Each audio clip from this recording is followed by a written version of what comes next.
हमारे बनारस में गीत बड़ा फेमस हुआ था। हे राजा हमके बनारस घुमाईदा, चल के गोदोलिया के पनवा खियाईदा, चल के गोदोलिया के पनवा खियाईदा। आनंद आ रहा है? बोले शंकर भगवान की। और सभी लोग ताली के साथ ही 1 2 3 4।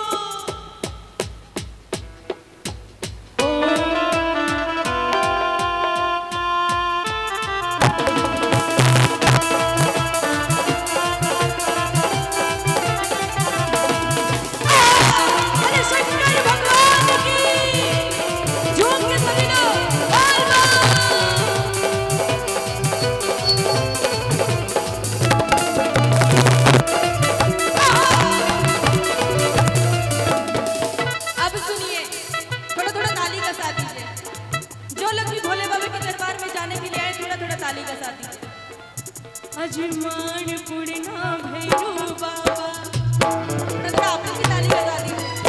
मान पुड़ना भैरू बाबा, मान पुड़ना भैरू बाबा, रहा न कोई बाकी। बोले नमः पार्वती पते हरा हरा। अब एक साथ सभी लोग गाइए। अजी बम बम बोल रहा है काशी,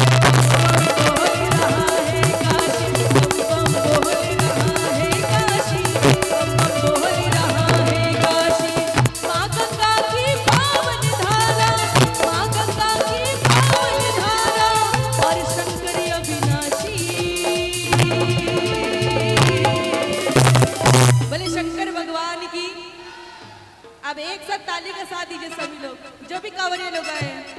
अजी बम बम बम बम बम बम बम बम बोल रहा है काशी, बम बम बोल रहा है काशी, बम बम बोल रहा है काशी। ओम नमः शिवाय, ओम नमः शिवाय, ओम नमः शिवाय, ओम नमः शिवाय। बोलो हरि हरि बम, बोलो हरि हरि बम, बोलो हरि हरि बम, बोलो हरि हरि बम। और सुनिए, थोड़ा 2 लाइन में और गा रही हूँ। ओ शीतला के शीतल छैया में, छैया में, छैया में, दुर्गा जी के अगनैया में।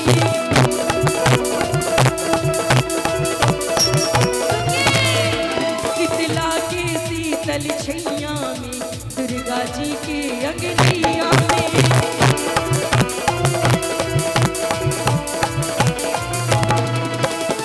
राम की नाके मस्त मड़िया, राम की नाके मस्त मड़िया, हम वहाँ के वासी। एक बार बनारस के लिए जोरदार ताली बजाइए। अजी बम बम बम बम